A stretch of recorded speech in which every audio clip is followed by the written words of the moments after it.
ಓಂ ತ್ವಂ ರಮಾಯಾಸ್ತ್ವಂ ವಿರಿಂಚಸ್ಯ ರುದ್ರೇಂದ್ರ ಸೋಮ ಸೂರ್ಯ ಮುಖಾನಾಮದಭ್ರಶಕ್ತಿದೋಷಿ. ಶ್ರೀ ಗುರುಭ್ಯೋ ನಮಃ. ಅಥಾತಃ ತೃತೀಯಃ ಭಾಗಃ ಮಹಾಪ್ರಸ್ಥಾನಪರ್ವಣಃ ಅದ್ಯ ಪ್ರವರ್ತತೆ. ವ್ಯತೀತೆ ಭಾಗೆ ಪಾಂಡವಾಃ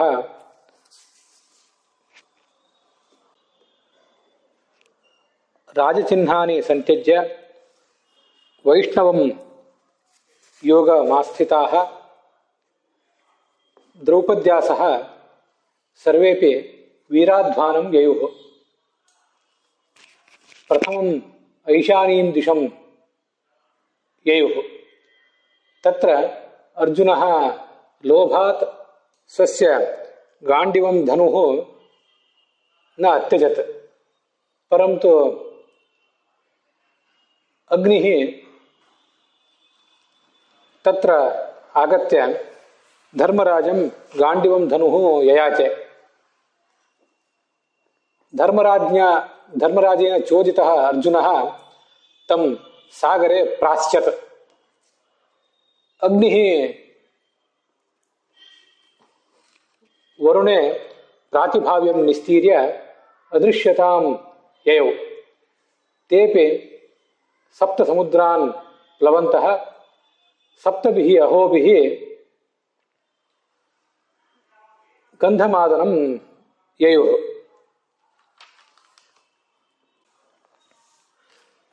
ಪಾಂಡವರು ಮಹಾಪ್ರಸ್ಥಾನ ಹೊರಟರು.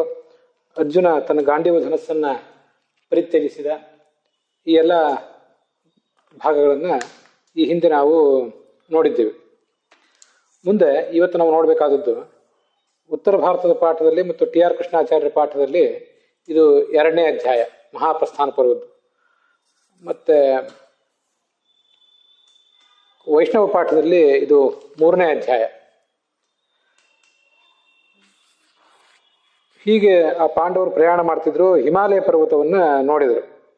ಅಲ್ಲಿ ಮುಂದೆ ವಾಲುಕ ಅಂತ ಒಂದು ಸಮುದ್ರ. ಆ ವಾಲುಕ ಅನ್ನೋ ಸಮುದ್ರಕ್ಕೆ ಬಂದರು. ಕೆಲವರು ಇದನ್ನ ವಾಲುಕ ಅನ್ನುವ ಸಮುದ್ರ ಅಂತ ವ್ಯಾಖ್ಯಾನ ಮಾಡಿದ್ದಾರೆ. ವಾಲುಕಾರಣವಂ ಅಂತ ಅಲ್ಲಿರೋದು ಶಬ್ದ, ವಾಲುಕ ಎಂಬ ಸಮುದ್ರ ಅಂತ. ಇನ್ನು ವಾಲುಕ ಅನ್ನೋ ಶಬ್ದಕ್ಕೆ ಮರಳು ಅಂತ ಅರ್ಥ ಇರೋದ್ರಿಂದ ಮರಳುಗಾಡನ್ನು ಅವರು ಕಂಡ್ರು. ಅಲ್ಲಿಂದ ಮುಂದೆ ಅವರಿಗೆ ಮೇರು ಪರ್ವತ ಕಂಡಿತು ಅಂತ ಹೀಗದರ ತಾತ್ಪರ್ಯ. ಹೀಗೆ ಅವರು ಪ್ರಯಾಣ ಮಾಡ್ತಿದ್ದಾಗ ಮೊದಲು ದ್ರೌಪದಿ ನೆಲದ ಮೇಲೆ ಬಿದ್ದಳು. ಭೀಮಸೇನ ಧರ್ಮರಾಜನನ್ನು ಹೀಗೆ ಕೇಳಿದಂತೆ, ದ್ರೌಪದಿ ಯಾವತ್ತೂ ಅಧರ್ಮಾಚರಣೆಯನ್ನು ಮಾಡಿದವಳಲ್ಲ, ಅವಳ್ಯಾಕೆ ಭೂಮಿ ಮೇಲೆ ಬಿದ್ದಳು, ಇದಕ್ಕೆ ಕಾರಣ ಏನು ಅಂತ ಅವನು ಕೇಳಿದ. ಅದಕ್ಕೆ ಧರ್ಮರಾಜ ಉತ್ತರ ಹೇಳಿದ, ಅರ್ಜುನನ ವಿಷಯದಲ್ಲಿ ಇವಳಿಗೆ ಪಕ್ಷಪಾತ ಇತ್ತು, ವಿಶೇಷವಾದ ಪ್ರೀತಿ ಇತ್ತು. ಅದರ ಫಲವನ್ನು ಅವಳು ಅನುಭವಿಸ್ತಾ ಇದ್ದಾಳೆ. ಮುಂದೆ ಯುಧಿಷ್ಠಿರನ ಮಾತನ್ನು ಕೇಳಿ ಭೀಮಸೇನ ಸುಮ್ಮನಾದ. ಅವರ ಪ್ರಯಾಣ ಮುಂದುವರಿಯಿತು. ಅಲ್ಲಿಂದ ಮುಂದೆ ಸಹದೇವ ಭೂಮಿಯಲ್ಲಿ ಬಿದ್ದ. ಆಗ ಭೀಮಸೇನ ಧರ್ಮರಾಜನ ಕೇಳಿದ, ನಮ್ಮೆಲ್ಲರ ಸೇವೆಗಾಗಿ ಯಾವತ್ತೂ ಕೂಡ ಇವನು ಏನೂ ಹಮ್ಮು ಬಿಮ್ಮು ಇಲ್ಲದೆ ಸನ್ನದ್ಧನಾಗಿರ್ತಿದ್ದ, ಇವತ್ತ್ಯಾಕೆ ಇವನು ಭೂಮಿಯ ಮೇಲೆ ಬಿದ್ದ? ಅದಕ್ಕೆ ಧರ್ಮರಾಜ ಹೇಳಿದ, ತನಗೆ ಬುದ್ಧಿಯಲ್ಲಿ ಅಥವಾ ಜ್ಞಾನದಲ್ಲಿ ಸಮಾನರಾದವರು ಯಾರೂ ಇಲ್ಲ ಅಂತ ಇವನು ಭಾವಿಸಿದ್ದ. ಆ ಕಾರಣಕ್ಕಾಗಿ ಇವನು ಭೂಮಿ ಮೇಲೆ ಬೀಳಬೇಕಾಯ್ತು. ಆಯ್ತು, ಸಹದೇವನನ್ನು ಅಲ್ಲೇ ಬಿಟ್ಟರು. ಮುಂದೆ ಪ್ರಯಾಣ ಮುಂದುವರೆಸಿದರು. ಮುಂದೆ ನಕುಲ ಬಿದ್ದ. ನಕುಲೆ ಚಾರು ದರ್ಶನೆ. ಅವನು ಬಿದ್ದಾಗ ಭೀಮಸೇನ ಮತ್ತೆ ಕೇಳಿದ, ಧರ್ಮವನ್ನು ಪರಿಪಾಲಿಸ್ತಾ ಇದ್ದ, ನಮಗೆಲ್ರಿಗೂ ಇವನು ಸೇವಾ ಮಾಡ್ತಾ ಇದ್ದ, ಇವನ್ಯಾವ ಕಾರಣಕ್ಕೆ ನೆಲದ ಮೇಲೆ ಬಿದ್ದ? ಅದಕ್ಕೆ ಅವನು ಹೇಳಿದ, ರೂಪೇಣ ಮತ್ಸಮೋ ನಾಸ್ತಿ ಕಶ್ಚಿದಿತ್ಯಸ್ಯ ದರ್ಶನಂ ಅಧಿಕಶ್ಚ ಅಹಮೇವೈಕಃ ಇತ್ಯಸ್ಯ ಮನತಿ ಸ್ಥಿತಂ. ರೂಪದಲ್ಲಿ ನನಗೆ ಸಮಾನರಾದವರು ಯಾರೂ ಇಲ್ಲ ಅಂತ ಇವನಿಗೊಂದು ಅಹಂಕಾರ ಇತ್ತು. ಆ ಕಾರಣದಿಂದಾಗಿ ಅವನು ಈಗ ನೆಲದ ಮೇಲೆ ಬೀಳಬೇಕಾಯ್ತು. ಆಗಚ್ಛ ತ್ವಮೃಕೋದರ, ನಾವು ಮುಂದೆ ಹೋಗೋಣ, ನೀನು ನಡಿ ಅಂತ ಹೇಳಿದ. ಮುಂದೆ ಅರ್ಜುನ ಕೆಳಗೆ ಬಿದ್ದ. ಪಪಾತ ಶೋಕ ಸಂತಪ್ತ ತಥೋನು ಪರವೀರ. ಆಗ ಮತ್ತೆ ಭೀಮಸೇನ ಹೀಗೆ ಕೇಳಿದ, ಅನೃತಂನ ಸ್ಮರಾಮ್ಯಸ್ಯ ಸ್ವೈರೇಶ್ವಪಿ ಮಹಾತ್ಮನಃ ಅಥ ತಸ್ಯ ವಿಕಾರೋಯಂ ಏನಾಯಂ ಪತಿತೋ ಭುವಿ ಅಥ ಕಸ್ಯ ವಿಕಾರೋಯಂ. ಯಾವತ್ತೂ ಇವನು ಸುಳ್ಳಾಡಿದವನಲ್ಲ, ಹಾಸ್ಯ ಪ್ರಸಂಗದಲ್ಲೂ ಕೂಡ ಸುಳ್ಳಾಡಿದವನಲ್ಲ. ಇವನು ಯಾಕೆ ಕೆಳಗೆ ಬೀಳಬೇಕಾಯ್ತು? ಅದಕ್ಕೆ ಯುಧಿಷ್ಠಿರ ಹೇಳಿದ, ನಾನೊಬ್ಬರೇ ಶತ್ರುಗಳನ್ನು ಯಾವತ್ತೂ ಕೂಡ ಸದೆ ಬಡಿಯಬಲ್ಲೆ ಅನ್ನುವಂಥ ಒಂದು ಅಹಂಕಾರ ಇತ್ತು. ಈ ದರ್ಪದ ಕಾರಣದಿಂದಾಗಿ ಅವನು ಕೆಳಗೆ ಬೀಳಬೇಕಾಯ್ತು. ಎಲ್ಲ ಉಳಿದ ಧನುರ್ಧಾರಿಗಳನ್ನು ಇವನು ಕಡೆಗಣಿಸ್ತಾ ಇದ್ದ.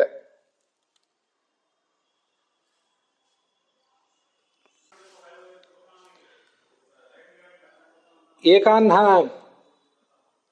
ನಿರ್ದಹೇಯಂ ವೈ ಶತ್ರುನಿತ್ಯರ್ಜುನೋ ಬ್ರವೀತ್ ನ ಚ ತತ್ಕೃತವಾನ್ ಏಷಃ ಶೂರಮಾನಿ ತಥೋಭವತ್. ಏಕೋಹಂ ಅಂತ ದಕ್ಷಿಣ ಭಾರತದ ಪಾಠದಲ್ಲಿ ನಾನೊಬ್ಬನೇ ಎಲ್ಲ ಶತ್ರುಗಳನ್ನು ಸುಟ್ಟು ಬಿಡ್ತೇನೆ ಅಂತ ಅವನು ಭಾವಿಸ್ತಾ ಇದ್ದ. ಆದರೆ ಅದು ಅವನ ಕೈಯಿಂದ ಆಗಲಿಲ್ಲ, ಆ ಥರ ನಡ್ಕೊಳ್ಳೋದಾಗಲಿಲ್ಲ. ಅವನೊಬ್ಬನೇ ಎಲ್ಲವೂ ಕುರುಕ್ಷೇತ್ರದ ಯುದ್ಧವನ್ನೇನೂ ಮಾಡಲಿಲ್ಲ. ಹೀಗೆ ಏಕೋಹಂ, ನಾನೊಬ್ಬನೇ ಅಂತ ಪಾಠ ಇದೆ ದಕ್ಷಿಣ ಭಾರತದಲ್ಲಿ. ಏಕಾನ್ಹ, ಒಂದೇ ದಿವಸದಲ್ಲಿ ಅಂತ ಉತ್ತರ ಭಾರತದ ಪಾಠದಲ್ಲಿದೆ. ಪಾಠ ಯಾವುದಂತ ನಾವು ತೀರ್ಮಾನಿಸೋದು ಕಷ್ಟ, ಅದು ಅಲ್ಲಿದ್ದುದನ್ನು ಹೇಳ್ತಾ ಹೋಗ್ತೇನೆ. ಯಾಕೆಂದರೆ ಇದ್ರ ಕುರಿತಾಗಿ ತಾತ್ಪರ್ಯ ನಿರ್ಣಯನೂ ಕೂಡ ಅವರವರ ದೋಷಗಳನ್ನು ಧರ್ಮರಾಜನ ಮೂಲಕ ಹೇಳಿಸಿದ ಭೀಮಸೇನ ಅಂತ ಹೀಗಿದೆ. ಆದರೆ ಏನು ದೋಷಗಳು ಅಂತ ಅಲ್ಲಿ ಸ್ಪಷ್ಟವಾಗಿ ಬಂದಿಲ್ಲ. ಒಂದೇ ದಿನದಲ್ಲಿ ಎಲ್ಲ ಶತ್ರುಗಳನ್ನು ನಾಶ ಮಾಡಿಬಿಡ್ತೇನೆ ಅಂತ ಅರ್ಜುನನಿಗೆ ಅಹಂಕಾರ ಅಂತ, ಹೀಗೆ ಏಕಾನ್ಹ ಅನ್ನೋ ಪಾಠವನ್ನ ಪುರಾಣಿಕಾಚಾರ್ಯರು ಇಟ್ಕೊಂಡಂತೆ ಕಾಣಿಸ್ತದೆ.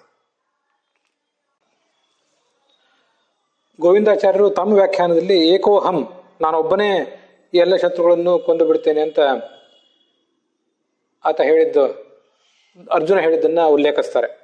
ಹೀಗೆ ಗೋವಿಂದಾಚಾರ್ಯರು ಏಕೋಹಂ, ನಾನೊಬ್ಬನೇ ಇದನ್ನೆಲ್ಲವನ್ನು ಮಾಡ್ತೇನೆ ಅಂತ ಅನ್ನೋದನ್ನ ಇಟ್ಕೊಳ್ತಾರೆ.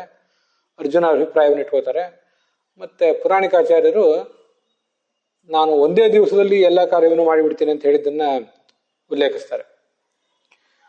ಆದರೆ ಆಚಾರ್ಯರು ಮೂಲದಲ್ಲಿ ಅದನ್ನೇನು ವರ್ಣಿಸಲಿಲ್ಲ.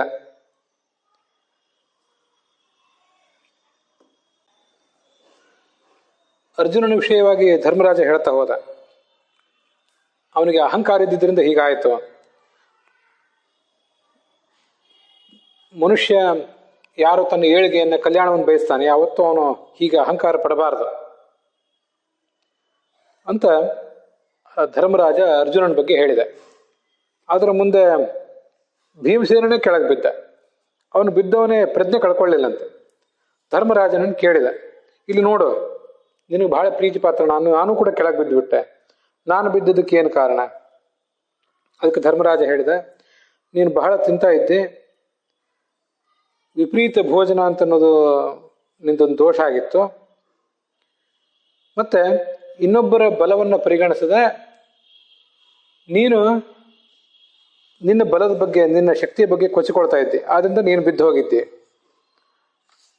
ಹೀಗೆ ಅವನಲ್ಲಿಂದ ಮುಂದೆ ಹೊರದ. ಹಾಗ ಅವನು ಮುಂದೆ ಹೋಗ್ತಾ ಇದ್ದಂತೆ ಆತನ ಜೊತೆಗೆ ಹೋಗಿದ್ದು ಆ ನಾಯಿ ಒಂದೇ. ಶ್ವಾಪಿ ಏಕೋ ಅನುಯವು ಯಸ್ತೆ ಬಹುಶಃ ಕೀರ್ತಿತೋ ಮಯಾ. ಇನ್ನು ಮುಂದೆ ತಾತ್ಪರ್ಯ ನಿರ್ಣಯದಲ್ಲಿ ಇದ್ರ ಬಗ್ಗೆ ಏನಿದೆ ಅಂತ ಅನ್ನೋದನ್ನ ನಾವು ನೋಡೋಣ. ಇದು 32ನೇ ಅಧ್ಯಾಯದ 65ನೇ ಶ್ಲೋಕ. ಅತ್ರ ನಾರಾಯಣ ಕ್ಷೇತ್ರೇ ತೇಷಾಂ ತನ್ವಃ ಅಪತನ್ ಕ್ರಮಾತ್. ಬದರಿಕಾಶ್ರಮದಲ್ಲಿ ದ್ರೌಪದಿ, ಸಹದೇವ ಮೊದಲಾದ 5 ಶರೀರಗಳು ಬಿದ್ದುವಂತೆ. ವಾಸ್ತವಿಕವಾಗಿ ಅವರಿಗೆ ಶರೀರ ಸಮೇತರಾಗಿ ಸ್ವರ್ಗಕ್ಕೆ ಹೋಗ್ಲಿಕ್ಕೆ ಅಪೇಕ್ಷೆ ಇರಲಿಲ್ಲ. ಇದೆಲ್ಲ ಭೀಮಸೇನಿಗೆ ಗೊತ್ತಿತ್ತು.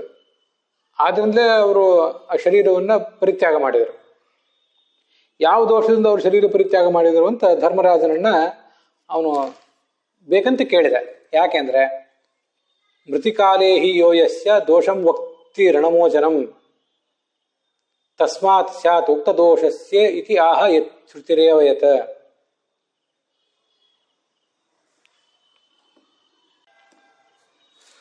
ಒಂದು ವೇದವಾಕ್ಯವೇ ಕಂಡು ಬರ್ತದಂತೆ. ಮರಣ ಕಾಲದಲ್ಲಿ ನಾವು ಅವರಿಗೆ ಅವರ ಗುಣಗಳನ್ನು ಹೊಗಳ್ತಾ ಕೂತ್ಕೊಳ್ಬಾರ್ದು, ಅವರ ದೋಷಗಳನ್ನು ಹೇಳಬೇಕಂತ ಮರಣಿಸಿದಾಗ. ಆಗ ಈ ಸತ್ತವನ ಋಣವನ್ನ ಈ ದೋಷ ಹೇಳಿದವನು ಕಳ್ಕೋತಾನೆ. ಪ್ರತಿಯೊಬ್ಬರದು ಋಣ ಅಂತೂ ನಮ್ಮ ಮೇಲೆ ಇರ್ತದೆ, ಆ ಋಣ ಹೋಗ್ತದಂತ ಹೀಗೆ ಹೇಳಿದಾಗ. ಇದು ವೇದವಾಕ್ಯವೇ ಹೀಗಿರೋದ್ರಿಂದ ಆ ಋಣವನ್ನ ಎಲ್ಲರ ಋಣವನ್ನು ಕಳ್ಕೋಬೇಕಾಗಿತ್ತು ಭೀಮಸೇನ. ಅದಕ್ಕಾಗಿ ಅವನು ಈ ಥರ ಹೇಳಿಸಿದ ಅಂತ ಹೇಳ್ತದೆ ತಾತ್ಪರ್ಯ ನಿರ್ಣಯ. ಮೃತನಾದವನ ದೋಷಗಳನ್ನ ಕೀರ್ತಿಸಿದ್ರೆ ಅದರಿಂದ ಇಬ್ಬರದು ಕೂಡ ಋಣಮೋಚನ ಆಗ್ತದೆ ಅಂತ ಅನ್ನೋದು ಯಾವ ವೇದವಾಕ್ಯ? ಅದು ನಮ್ಗೆ ಇಲ್ಲೆಲ್ಲೂ ಕಂಡು ಬರೋದಿಲ್ಲ. ಗೋವಿಂದಾಚಾರ್ಯರು ಕೂಡ ಆ ವೇದ ಭಾಗವನ್ನೆಲ್ಲೂ ಹೇಳಲಿಲ್ಲ. ಅದಿದ್ರೆ ಒಂದು ಚೆನ್ನಾಗಿರ್ತಿತ್ತು. ಅಂತೂ ಈ ಉದ್ದೇಶದಿಂದ ಎಲ್ಲರ ದೋಷಗಳನ್ನ ಧರ್ಮರಾಜನ ಮೂಲಕ ಭೀಮಸೇನ ಹೇಳಿಸಿದ ಅಂತ ತಿಳ್ಕೊಳ್ಬೇಕು.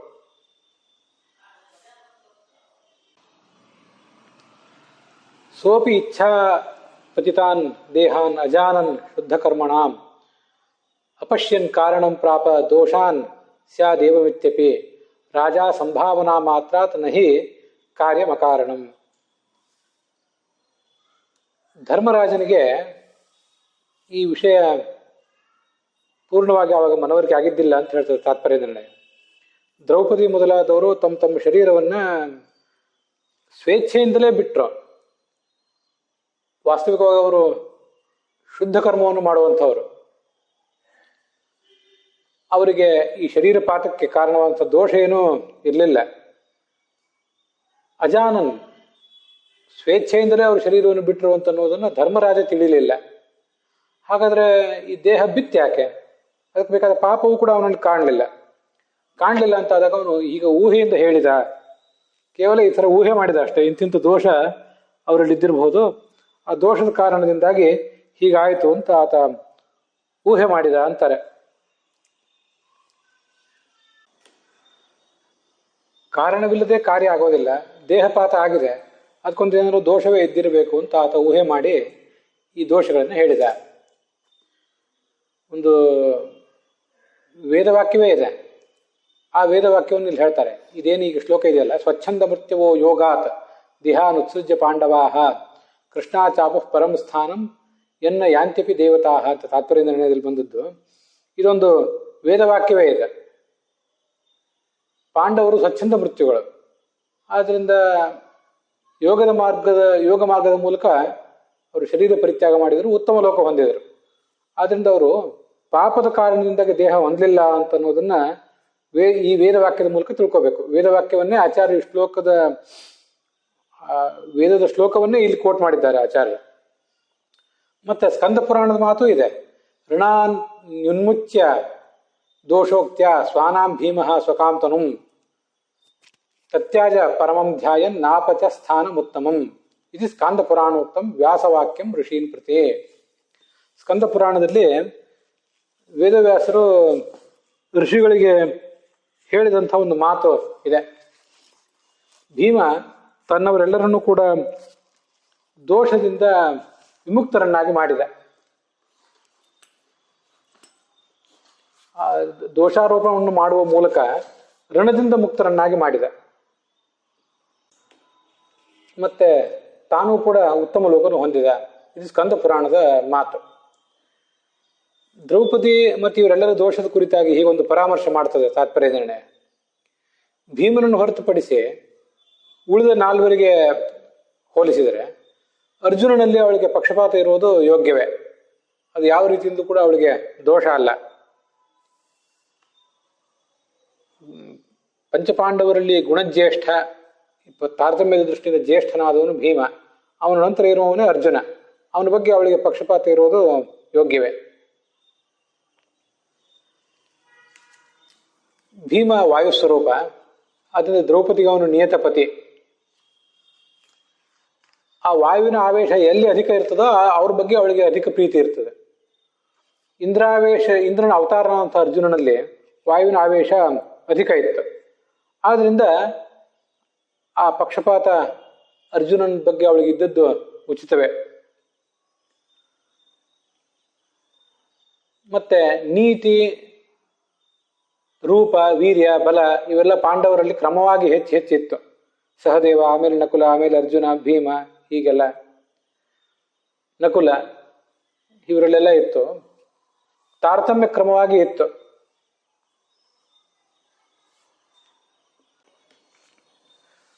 ಆದ್ದರಿಂದ ಅತಿ ಹೆಚ್ಚು ಪ್ರೇಮ ಭೀಮಸೇನಲ್ಲಿ, ಆ ಬಳಿಕ ಅರ್ಜುನನಲ್ಲಿ, ಮುಂದೆ ಧರ್ಮರಾಜನಲ್ಲಿ, ಆ ಬಳಿಕ ನಕುಲ ಸಹದೇವರಲ್ಲಿ. ಹೀಗೆ ಅದನ್ನು ತಿಳ್ಕೊಳ್ಬೇಕು. ಭೀಮ ಮುಖ್ಯ ಪ್ರಾಣನ ಅವತಾರ ಆದ್ದರಿಂದ ಈ ಹೊಟ್ಟೆ ಬಾಕತನವೂ ಕೂಡ ಅವನಿಗೇನು ದೋಷ ಅಲ್ಲ. ಅವನು ಎಲ್ಲವನ್ನೂ ತಿನ್ನುವಂಥ ಸಾಮರ್ಥ್ಯ ಇದ್ದವನು, ಬೇಕಾದರೆ ಉಪವಾಸ ಕೂತ್ಕೊಳ್ಳುವಂಥ ಸಾಮರ್ಥ್ಯ ಇದ್ದವನು ಕೂಡ ಹೌದು. ಆದ್ದರಿಂದ ಅವನಿಗದು ಖಂಡಿತ ದೋಷ ಅಲ್ಲ. ಶಕ್ತಿ ಇದೆ, ಆದರೆ ಅಂತ ದುರಾಸೆಯಿಂದ ಅವನು ಅದನ್ನು ತಿನ್ನೋದಿಲ್ಲ. ತಿನ್ನುವ ಶಕ್ತಿ ಇದೆ ಅಷ್ಟೇ. ತಿನ್ನದೇ ಇದ್ರೂ ಅವನಿಗೇನಾಗೋದಿಲ್ಲ. ಯಥಾ ಸ್ವರೂಪ ವಿದ್ಯಾನಂ ಆತ್ಮನ್ಯಪಿ ನ ದೋಷಕೃತ ಇತಿ ವ್ಯಾಸಸ್ಮೃತೇ ಯೇಷಾಂ ಉಕ್ತ ದೋಷೋದ್ಭವ ಕಥಂ. ನಾವು ನಮ್ಮನ್ನ ನಾವು ಹೇಗಿದ್ದೇವೋ ಹಾಗೆ ತಿಳ್ಕೊಂಡ್ರೆ ಅದು ಖಂಡಿತವಾಗಿ ದೋಷ ಅಲ್ಲ ಅಂತ ವ್ಯಾಸಸ್ಮೃತಿ ಇದೆ. ಆದ್ರಿಂದ ಧರ್ಮರಾಜ ಆ ಪಾಂಡವರ ಕುರಿತಾಗಿ ಹೇಳಿದರೆ ಅದು ದೋಷ ಏನಲ್ಲ.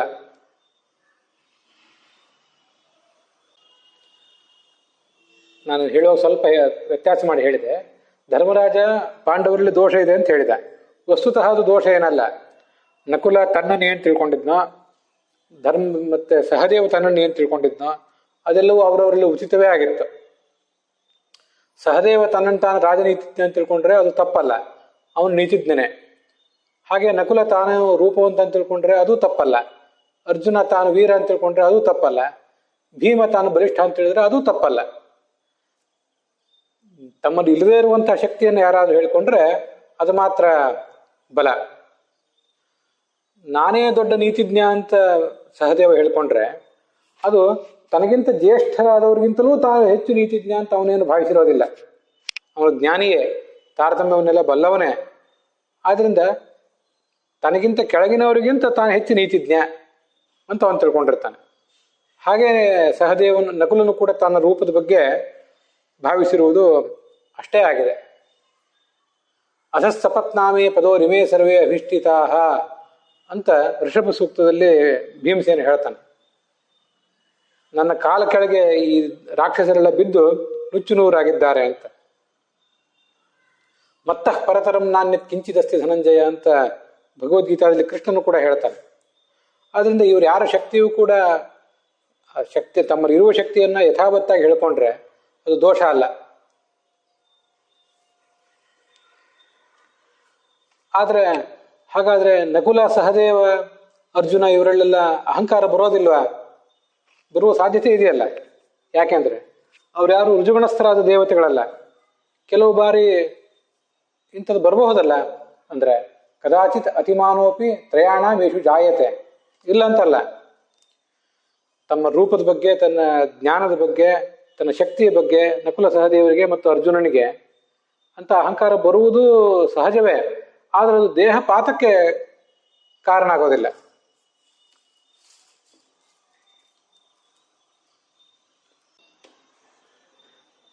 ಅಹಂಕಾರ ಪಟ್ರೆ ಏನಾಗ್ತದೆ? ಒಬ್ಬೊಬ್ಬರಿಗೆ ಒಂದೊಂದು ರೀತಿಯಾದಂತಹ ಫಲ ಇದೆ.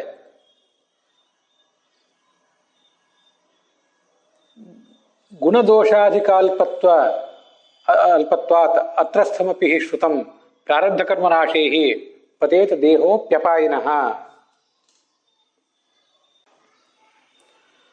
ತಾರತಮ್ಯಂ ಹಿ ಮುಕ್ತಿಗಂ.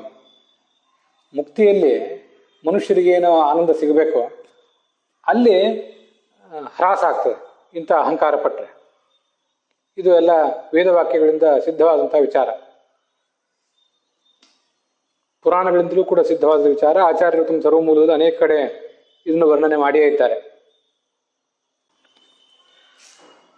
ಇಂಥ ಮನುಷ್ಯರಿಗೂ ಕೂಡ ಅಪರೋಕ್ಷ ಜ್ಞಾನ ನಂತರ ಯಾವುದಾದ್ರೂ ಗುಣ ಅಥವಾ ದೋಷ ಕಂಡು ಬಂದರೆ, ಅಥವಾ ಅದರಲ್ಲಿ ಏನಾದರೂ ಏರುಪೇರಾದರೆ, ಸಂಸಾರದಲ್ಲಿನ ದೇಹ ಬೀಳುವುದು ಸಾಧ್ಯ ಆಗೋದಿಲ್ಲ. ಸಂಸಾರದಲ್ಲಿ ಅವರು ಇನ್ನೂ ಇದ್ದಾರೆ, ಅಪರೋಕ್ಷ ಜ್ಞಾನಿಗಳಾಗಿದ್ದಾರೆ. ಆ ಸಂಸಾರದಲ್ಲಿರುವಂತಹ ದೇಹ ಪತನ ಆಗಲಿಕ್ಕೆ ಅವರ ಆ ಗುಣದೋಷಗಳು ಕಾರಣ ಆಗೋದಿಲ್ಲ. ಹಾಗಾದರೆ ಆ ಅಹಂಕಾರ ಪಟ್ಟರೆ ಮನುಷ್ಯರಿಗೆ ಏನಾಗ್ತದೆ ಅಂದರೆ, ಮುಕ್ತಿಯಲ್ಲಿ ಆನಂದದಲ್ಲಿ ಸ್ವಲ್ಪ ಹೆಚ್ಚು ಕಡಿಮೆ ಆಗ್ಬೋದು. ಮನುಷ್ಯರಿಗೆ ಈ ವ್ಯವಸ್ಥೆ ಇದೆ. ಅದು ಅಪರೋಕ್ಷ ಜ್ಞಾನದ ಮಹಿಮಾ. ಅದು ಯಾರು ಅಪರೋಕ್ಷ ಜ್ಞಾನವನ್ನು ಗಳಿಸಿದ್ದಾರೆ ಅವರು ಮನುಷ್ಯರೇ ಆದರೂ ಕೂಡ ಆ ಅಪರೋಕ್ಷ ಜ್ಞಾನ ಗಳಿಸಿದ್ದಾದ ಮೇಲೆ ಸ್ವಲ್ಪ ಏನಾದರೂ ಅಹಂಕಾರ ಇತ್ಯಾದಿಗಳನ್ನು ಅವರು ಪಟ್ಟರೆ ಮುಕ್ತಿಯಲ್ಲಿ ಆನಂದ ಹ್ರಾಸ ಆಗ್ಬೋದು. ಆದರೆ ಈ ಸಂಸಾರದಲ್ಲಿದ್ದಾಗ ದೇಹಪಾತಕ್ಕೆ ಆ ಅಹಂಕಾರ ಕಾರಣ ಆಗೋದಿಲ್ಲ. ಇಷ್ಟೆಲ್ಲ ಅದು ಮನುಷ್ಯರಿಗೆ ಇಂಥ ಒಂದು ಸೌಲಭ್ಯ ಇರುವುದ ಅಂತಾದ್ಮೇಲೆ, ಮನುಷ್ಯರ ಅಪರೋಕ್ಷ ಜ್ಞಾನಕ್ಕೆ ಇಂಥದೊಂದು ಶಕ್ತಿ ಇದೆ ಅಂತಾದ್ಮೇಲೆ, ದೇವತೆಗಳಿಗೆ ನಾವು ಏನು ಹೇಳಬೇಕು?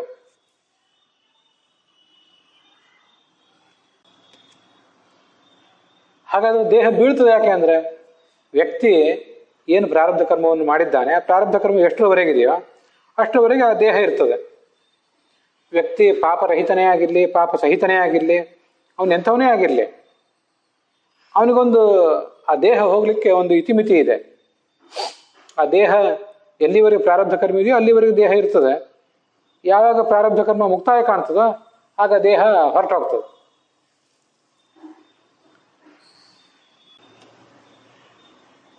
ಅದರ ವ್ಯಾಖ್ಯಾನಗಳು ಹೇಳ್ತವೆ, ತಾತ್ಪರ್ಯ ನಿರ್ಣಯದ ವ್ಯಾಖ್ಯಾನಗಳು. ಅಹಂಕಾರವನ್ನು ಕೂಡ ತನಗಿಂತ ಕೆಳಗಿನವರ ಮುಂದೆ ಪ್ರದರ್ಶನ ಮಾಡಿದರೆ ಅಪರೋಕ್ಷ ಜ್ಞಾನಿಯಾದವನಿಗೆ ಅದರಿಂದ ಏನೂ ದೋಷ ಬರೋದಿಲ್ಲ.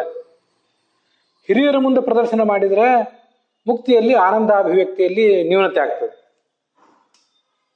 ಅಪರೋಕ್ಷ ಜ್ಞಾನಿಯಾದವನು ಹಿರಿಯರ ಮುಂದೆ ಅಹಂಕಾರ ಪ್ರದರ್ಶನ ಮಾಡಬಾರದು. ಆದರೆ ಅಂಥ ಅಹಂಕಾರದಿಂದಲೂ ಕೂಡ ಶರೀರ ಪತನ ಆಗುವುದು, ಈಗ ಸಂಸಾರದಲ್ಲಿ ಶರೀರ ಪತನ ಆಗುವುದು ಸಾಧ್ಯ ಆಗೋದಿಲ್ಲ. ಸಂಸಾರದಲ್ಲಿನ ಶರೀರ ಪತನಕ್ಕೆ ಆ ಅಪರೋಕ್ಷ ಜ್ಞಾನಿಯ ಅಹಂಕಾರ ಕಾರಣ ಆಗೋದಿಲ್ಲ. ಹಾಗಾದರೆ ದೇಹ ಪತನಕ್ಕೆ ಅಹಂಕಾರ ಅನ್ನೋದು ಯಾವ ದೃಷ್ಟಿಯಿಂದ ಕಾರಣ ಅಲ್ಲ, ಪ್ರಾರಬ್ಧ ಕರ್ಮ ತೀರುವುದಷ್ಟೇ ಕಾರಣ ಅಂತ ಭಾವಿಸ್ಬೇಕು. ಸ್ವಯಂ ಧರ್ಮರಾಜನು ಕೂಡ ಸಶರೀರನಾಗಿ ಸ್ವರ್ಗವನ್ನೇನು ಅನುಭವಿಸಲಿಲ್ಲ. ಆದ್ರಿಂದ ಅವನು ಕೂಡ ಶರೀರವನ್ನು ಬಿಟ್ಟೇ ಮುಂದೆ ಹೋಗಬೇಕು.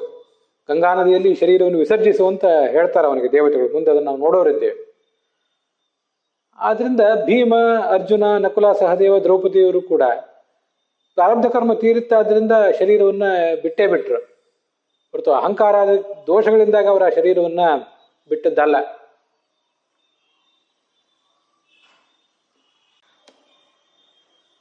ಗರುಡ, ಶೇಷ ಮೊದಲಾದಂತಹ ಸಕಲ ದೇವತೆಗಳಿಗಿಂತಲೂ ಈ ರುಜು ಗುಣಸ್ಥರು ಶ್ರೇಷ್ಠರು. ಅದರಲ್ಲಿ ಸೇರಿದವನು ಈ ಭೀಮ. ಅವನಿಗೆ ಈ ರೀತಿಯಾದ ಅಹಂಕಾರ ಬರ್ಲಿಕ್ಕೆ ಸಾಧ್ಯ ಇಲ್ಲ.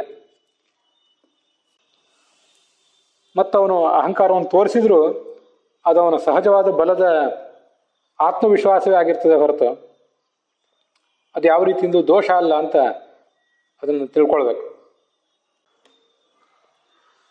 ಧರ್ಮರಾಜನಿಗೆ ಪ್ರಾರಬ್ಧ ಕರ್ಮ ಎಲ್ಲಿವರೆಗಿತ್ತು ಅಂದರೆ ಸ್ವರ್ಗಕ್ಕೆ ಹೋಗುವ ತನಕನೂ ಇತ್ತು. ಆದ್ರಿಂದ ಸ್ವರ್ಗಕ್ಕೆ ಹೋಗುವ ತನಕವೂ ಆ ಮನುಷ್ಯ ಶರೀರ ಆತನಲ್ಲಿ ಇದ್ದೇ ಇತ್ತು. ಆದರೆ ಸ್ವರ್ಗಕ್ಕೆ ಹೋಗಿ ಮುಟ್ಟಿದಾಗ ಪ್ರಾರಬ್ಧ ಕರ್ಮ ತೀರಿತ್ತು. ಸ್ವರ್ಗದಲ್ಲಿನ ಭಾಗೀರಥಿ ನದಿಯಲ್ಲಿ ಶರೀರ ಪರಿತ್ಯಾಗ ಮಾಡಿದ, ಅಲ್ಲಿ ಆ ಸುಖವನ್ನು ಅನುಭವಿಸಿದ.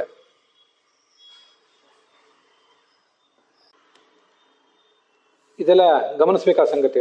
ಪುರಾಣಿಕಾಚಾರ್ಯ ವ್ಯಾಖ್ಯಾನದಿಂದ ಇದನ್ನು ನೋಡಿ ಹೇಳ್ತಿದ್ದೇನೆ. ಭೀಮ, ಅರ್ಜುನ, ನಕುಲ, ಸಹದೇವ, ದ್ರೌಪದಿ ಇವ್ರದೆಲ್ಲ ಶರೀರ ಬೀಳಲಿಕ್ಕೆ ಅವರವರಲ್ಲಿನ ದೋಷವೇ ಕಾರಣ ಅಂತ ಧರ್ಮರಾಜ ಹೇಳ್ತಿದ್ದಾನಲ್ಲ. ಹಾಗಾದ್ರೆ ಅವನದು ಒಂದು ಬಾರಿ ದೇಹ ಬಿತ್ತಲ್ಲ, ಸ್ವರ್ಗದ ಭಾಗೀರಥಿ ನದಿಯಲ್ಲಿ ಅವನದು ದೇಹ ಬಿತ್ತು. ಹಾಗಾದ್ರೆ ಅವನ ದೇಹ ಬೀಳಲಿಕ್ಕೆ ಏನು ದೋಷ ಕಾರಣ? ದೋಷವೇ ದೇಹ ಬೀಳಲಿಕ್ಕೆ ಕಾರಣ ಅಂತ ನಾವು ಭಾವಿಸುವುದಾದ್ರೆ, ಸ್ವಯಂ ಧರ್ಮರಾಜನು ಹಾಗೆ ಭಾವಿಸಿದ್ದ ಅಂತ ಆದ್ರೆ, ಧರ್ಮರಾಜನ ದೇಹ ಬೀಳಲಿಕ್ಕೆ ಏನು ಕಾರಣ? ಅವನೇನು ತನ್ನ ದೋಷವನ್ನು ಹೇಳ್ಕೊಂಡಿಲ್ವಲ್ಲ. ಅವನಲ್ಲೂ ದೋಷ ಇದ್ದಿರಬಹುದು ಅಂತ ಅವನು ಹೇಳ್ಕೊಳ್ಳೂ ಇಲ್ಲ. ಆದರೆ ಹಾಗಾದ್ರೆ ಅವನ ದೇಹ ಬೀಳುವುದಂತೂ ಆಯಿತು. ದೇಹ ಬೀಳುವಿಕೆ ಎನ್ನುವ ಕಾರ್ಯಕ್ಕೆ ಯಾವ ದೋಷವು ಕಾರಣ? ದೋಷವೇ ಕಾರಣ ಅಂತ ಆದರೆ ದೇಹ ಬೀಳಲಿಕ್ಕೆ ಅಲ್ಲಿ ಒಂದು ದೋಷ ಇದ್ದಿರ್ಬೇಕಲ್ಲ. ಆದರೆ ಯಾವ ದೋಷವನ್ನು ಅವನು ಹೇಳಲಿಲ್ಲ, ಹೇಳ್ಕೊಳ್ಳಿಲ್ಲ. ಮತ್ತೆ ಮಹಾಭಾರತವು ಧರ್ಮರಾಜನ ದೋಷವನ್ನು ಹೇಳಲಿಲ್ಲ. ಆದ್ರಿಂದ ಪ್ರಾರಬ್ಧ ಕರ್ಮ ಮುಗಿಯುವುದೇ ದೇಹ ಪತನಕ್ಕೆ ಕಾರಣ. ಅದು ಧರ್ಮರಾಜನಿಗೂ ಸಮಾನ, ಭೀಮ, ಅರ್ಜುನ, ನಕುಲ, ಸಹದೇವ, ದ್ರೌಪದಿಯರಿಗೂ ಕೂಡ ಸಮಾನ, ಹೊರತು ಅಹಂಕಾರಾದಿ ದೋಷಗಳಿಂದ ಅಲ್ಲ. ಅರ್ಜುನ, ನಕುಲ, ಸಹದೇವ ಇವರಲ್ಲಿ ಅಹಂಕಾರ ಬರಬಹುದು. ಭೀಮಸೇನಿಗೆ ಆ ಅಹಂಕಾರ ಬರುವುದೇ ಸಾಧ್ಯ ಇಲ್ಲ, ನಿರ್ದೋಷ.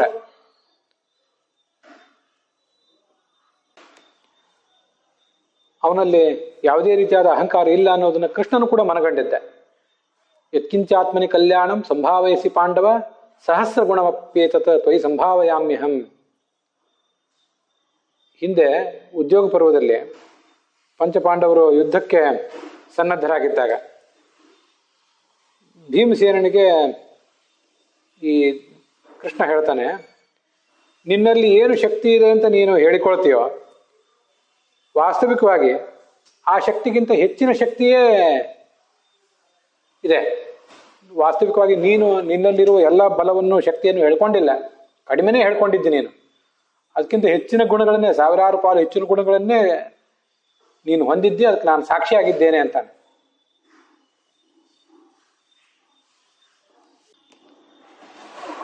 ಆದ್ರಿಂದ ಇದು ಧರ್ಮರಾಜನ ತಪ್ಪು ಗ್ರಹಿಕೆ ಅಂತದ್ದು ತಾತ್ಪರ್ಯ ನಿರ್ಣಯ. ಇತಿ ತಸ್ಮಾತ್ ಯಥಾಯುದ್ಧೆ ಧರ್ಮಹಾನಿ ಅಮನ್ಯತ ಇವ ಮತ್ರಾಪ್ಯಧರ್ಮೇಣ ದೇಹಪಾತಂ ನೃಪೋಬ್ರವೀತ್. ತುಂಬಾ ಸುಂದರವಾದಂತಹ ಒಂದು ನಿರೂಪಣೆ ಇದು. ಧರ್ಮದ ದೇವತೆ, ನ್ಯಾಯದ ದೇವತೆ ಧರ್ಮರಾಜ ಅಂದ್ರೆ, ಯಮನ ಅವತಾರ ಅವನು. ಅಂಥವನಿಗೆ ಈ ಯಾವ ಪಾಪ ಯಾವುದಕ್ಕೆ ಕಾರಣ, ಇದು ಪಾಪ ಹೌದೋ ಅಲ್ಲೋ, ದೋಷ ಹೌದೋ ಅಲ್ಲೋ ಅಂತ ಅನ್ನೋದ್ರ ಬಗ್ಗೆ ಸರಿಯಾದ ತಿಳುವಳಿಕೆ ಇರಲಿಲ್ಲ. ಧರ್ಮ ಅನ್ನೋದು ಎಷ್ಟು ಸೂಕ್ಷ್ಮ ಅಂತ ಅನ್ನೋದನ್ನ ನಾವು ಇಲ್ಲಿ ಗಮನಿಸ್ಬೇಕು. ನಮಗೆ ಧರ್ಮ ಅಂದ್ರೆ ಏನು ಗೊತ್ತಾಗ್ತದೆ? ನಾವು ಯಾರ್ಯಾರಲ್ಲೋ ಏನೇನು ದೋಷಗಳನ್ನ ಹೊರಸ್ತೇವೆ. ಇಂಥ ತಪ್ಪು ಮಾಡಿದ್ದಾರೆ, ಅವರು ಅಂಥ ತಪ್ಪು ಮಾಡಿದ್ದಾರೆ ಅಂತ ಯಾರ್ಯಾರಿಗೂ ಏನೇನು ಹೇಳಿಬಿಡ್ತೇವೆ.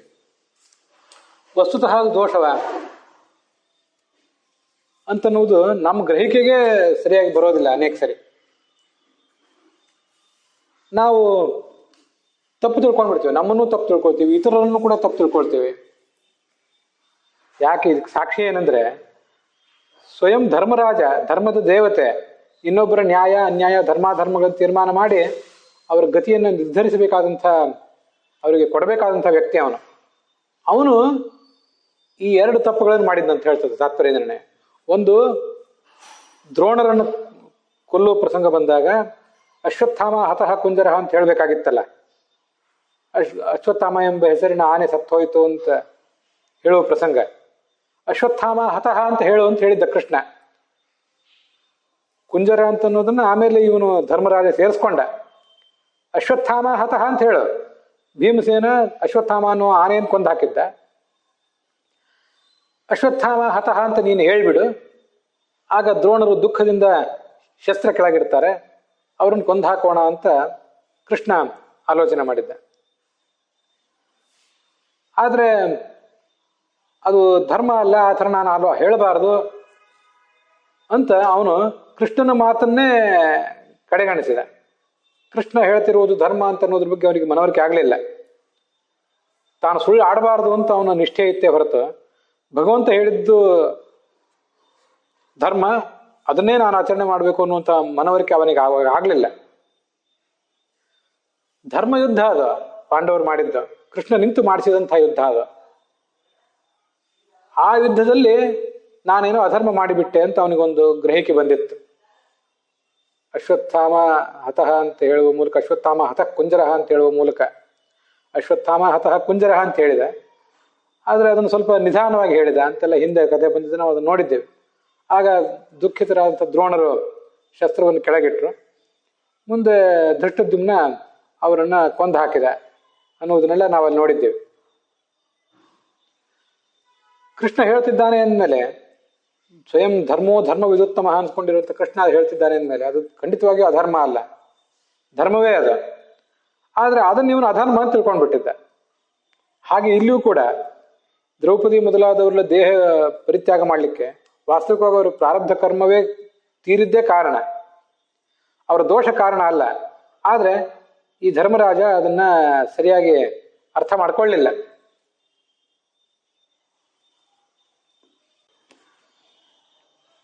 ಧರ್ಮಯುದ್ಧದಲ್ಲಿ ಅಧರ್ಮವನ್ನು ಕಣ್ಣಲ್ಲ ಇವನು, ಹಿಂದೆ ಹೀಗೆ ಸಂಶಯ ಪಟ್ಟಿದ್ನಲ್ಲ. ಹಾಗೆ ನಿಷ್ಪಾಪಿಗಳಾದಂತಹ ಪಾಪರಹಿತರಾದಂತಹ ದ್ರೌಪದಿ ಮೊದಲಾದವರಲ್ಲಿ ಪಾಪವನ್ನು ಇವನು ಆಲೋಚನೆ ಮಾಡುವುದು ಆತನ ಒಂದು ದೋಷ ಅದು ಅಂತಾರೆ. ಇದು ವ್ಯಕ್ತಿಯ ಇತಿಮಿತಿಯನ್ನು ತೋರಿಸ್ತದೆ. ಧರ್ಮರಾಜನಿಗೆ ಹೀಗಾಯ್ತು ಅಂದ್ರೆ ಇನ್ನೊಬ್ಬರಲ್ಲಿ ದೋಷವನ್ನು ಕಾಣುವಾಗ, ಇನ್ನೊಬ್ಬರಲ್ಲಿ ದೋಷಾರೋಪವನ್ನು ಹೊರಿಸುವಾಗ ನಾವೆಷ್ಟು ಎಚ್ಚರಿಕೆಯಿಂದ ಇರಬೇಕು. ನಾವು ಯಾವುದ್ಯಾವುದಕ್ಕೂ ಏನೇನೋ ಕಾರ್ಯಕಾರಣ ಭಾವವನ್ನು, ನಿಮ್ಮಲ್ಲಿ ಹೀಗೆ ದೋಷ ಇದ್ದಿದ್ದರಿಂದ ಹೀಗಾಯ್ತು ಅಂತ ಅಂತೇವೆ. ತುಂಬಾ ಸಹಜವಾಗಿ ನಾವು ಇನ್ನೊಬ್ಬರನ್ನ ಜಡ್ಜ್ ಮಾಡಿಬಿಡ್ತೇವೆ.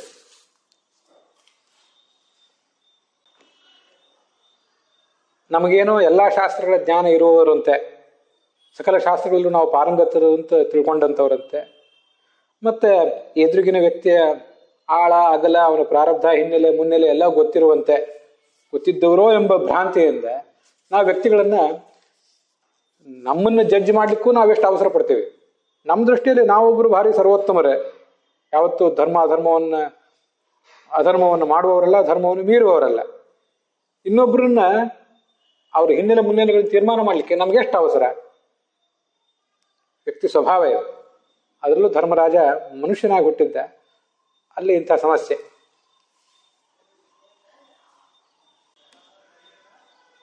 ಪೂಜ್ಯೇಭ್ಯ ಪೂರ್ವಮೇವ ಯಶಾಂ ದೇಹಪಾತಂ ಅಭೀಪ್ಸತಾಂ ತತ್ಕ್ರಮಾತ್ ದೇಹಪಾತೋಭೂತ್ ನ ಪಾಪಾತ್ ಮುಚ್ಯತಾಂ ಯಥಾ. ದೇವತೆಗಳು ಮುಕ್ತಿಗೆ ಹೋಗುವಾಗ ಉತ್ತಮ ದೇವತೆಗಳಿಗಿಂತ ಮೊದಲು ತಮ್ಮ ದೇಹ ಹೋಗಲಿ ಅಂತ ಆಲೋಚನೆ ಮಾಡ್ತಾರಂತವ್ರು. ಹಾಗೆ ಅವ್ರಿಗೆ ದೇಹಪಾತ ಆಗ್ತದೆ ಹೊರತು ಪಾಪದಿಂದ ಆಗೋದಿಲ್ಲ, ಕರ್ಮಕ್ಷಯದಿಂದಲೇ ಆಗೋದಿಲ್ಲ. ಇದೆಲ್ಲ ಶಾಸ್ತ್ರಗಳಲ್ಲಿ ಕಂಡಿದೆ. ಇದು ದೇವತೆಗಳಿಗೆ ಸಂಬಂಧಪಟ್ಟಂತಾಯಿತು. ಅದಲ್ಲದೆ ಈ ಅವತಾರ ಮಾಡಿದಾಗಲೂ ಕೂಡ ವಯಸ್ಸಿನಲ್ಲಿ ಹಿರಿಯರಾದವರಿಗಿಂತ ಮೊದಲು ಕಿರಿಯರು ತಮ್ಮ ಮಾನುಷ ದೇಹ ಹೊಂದಲಿ ಅಂತ ಬಯಸಿದ್ರಂತೆ. ಇಲ್ಲಿ ನಾವು ಈಗ ಬದುಕಿರೋ ಕಾಲದಲ್ಲಿ ಹಿರಿಯರು ಮೊದಲು ಸಾಯ್ತಾರೆ, ಕಿರಿಯರು ಆಮೇಲೆ ಸಾಯ್ತಾರೆ. ಇದು ನಮಗೆ ಕಂಡಿರೋದು. ಆದರೆ ಯೋಗ ಮಾರ್ಗದಿಂದ ಮಹಾಪ್ರಸ್ಥಾನ ಕೊಂಡಂಥ ಪಾಂಡವರಲ್ಲಿ ಅಲ್ಲಿ ಜ್ಯೇಷ್ಠತೆ ಹೇಗೆ? ವಯಸ್ಸಿನ ಜ್ಯೇಷ್ಠತೆಗೆ ಅನುಗುಣವಾಗಿ ದ್ರೌಪದಿ ಮೊದಲು ಎಲ್ಲರಿಗಿಂತ ಕಿರಿಯಳಾದ್ದರಿಂದ ತಾನು ಶರೀರವನ್ನು ಬಿಡ್ಲಿಕ್ಕೆ ಬಯಸಿಲ್ಲ. ಮುಂದೆ ಸಹದೇವ, ನಕುಲ, ಅರ್ಜುನ, ಭೀಮ ಮತ್ತೆ ಧರ್ಮರಾಜ ಈಗ ಅವರೆಲ್ಲರೂ ಕೂಡ ಶರೀರವನ್ನು ಬಿಟ್ಟರು. ಹೊರತದು ಪಾಪದಿಂದ ಆಗೋದಲ್ಲ.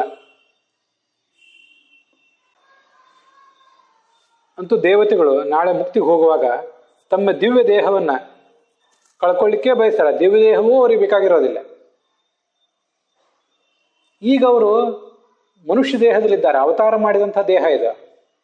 ಈ ಅವತಾರ ಮಾಡಿದಂಥ ತುಚ್ಛವಾದ ದೇಹವನ್ನ ಅವ್ರು ಯಾಕೆ ಇಟ್ಕೊಂಡು ಕೂಡ್ಲಿಕ್ಕೆ ಬಯಸ್ತಾರೆ? ವಯಸ್ಸಿನಲ್ಲಿ ಹಿರಿಯರಾದವ್ರಿಗಿಂತ ಕಿರಿಯರಾದವರು ಮೊದಲೇ ದೇಹವನ್ನು ಕಳ್ಕೊಂಡ್ಬಿಡೋಣ, ಇಲ್ಲಿವರೆಗೆ ಎಲ್ಲರೂ ಕೂಡಿ ಇದ್ದದ್ದಾಯ್ತು, ಇನ್ನೀಗ ಬಿಟ್ಟುಬಿಡೋಣ ಅಂತ ಅವರು ಆಲೋಚನೆ ಮಾಡಿದ್ರು. ಪಾಪದಿಂದ ಅಲ್ಲ ಅದು. ವಸ್ತುತಃ ಈ ವ್ಯಾಖ್ಯಾನ ತುಂಬಾ ಚೆನ್ನಾಗಿದೆ. ಇದು ಮಹಾಭಾರತದ ಭಾವಪ್ರಕಾಶಕ ವ್ಯಾಖ್ಯಾನ ಅಂತ ಕಾಣಿಸ್ತದೆ. ಇದೆಲ್ಲ ಅದನ್ನೇ ಪುರಾಣಿಕಾಚಾರ್ಯರು ಬರೆದಿದ್ದಾರೆ. ಅತ್ಯಂತ ದೊಡ್ಡ ದೋಷ ಯಾವುದು?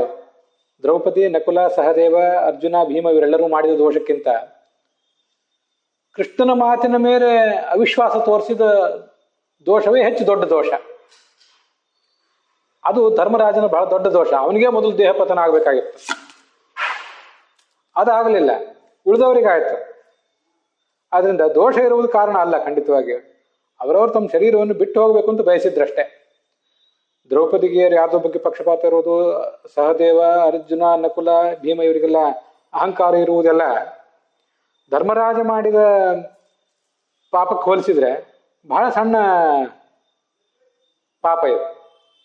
ಯಾಕಂದ್ರೆ ಅವನು ಕೃಷ್ಣನ ಮಾತಿನ ಮೇಲೆ ಅವಿಶ್ವಾಸ ತೋರಿಸಿದ್ದ. ಸ್ವಯಂ ಪರದೈವವಾದಂಥ ಭಗವದ್ಗೀತೆಯನ್ನು ತೋರಿಸಿದಂಥ ಧರ್ಮ ಅಂದ್ರೆ ಏನು ಅಂತ ತೋರಿಸಿಕೊಟ್ಟಂಥ ಕೃಷ್ಣನ ಮಾತಿನ ಮೇಲೆ ವಿಶ್ವಾಸ ಮಾಡಿದ. ಅದು ಬಹಳ ದೊಡ್ಡ ದೋಷ. ಉಳಿದದ್ದೆಲ್ಲ ಹಾಗೆ ನೋಡಿದ್ರೆ ಸಣ್ಣ ದೋಷಗಳವು. ಆದ್ರಿಂದ ಗಂಡಂದರು ಇನ್ನೂ ಇದ್ದಾರೆ, ಅವ್ರಿಗಿಂತ ಮುಂಚೆ ಕಿರಿಯಳ ಅಂತ ಹೆಂಡತಿ ನಾನು ಸಾಯಬೇಕು ಅಂತ ದ್ರೌಪದಿ ಆಲೋಚನೆ ಮಾಡಿದ್ಲು. ಮುಂದೆ ಸಹದೇವ, ನಕುಲ, ಅರ್ಜುನ, ಭೀಮ ಹೀಗಿರೆಲ್ಲರೂ ಕೂಡ ಪ್ರಾಣ ಪರಿತ್ಯಾಗ ತಮ್ಮ ತಮ್ಮ ಶರೀರವನ್ನು ಬಿಟ್ಟರು ಅಂತ ತಿಳಿದುಕೊಳ್ಬೇಕು.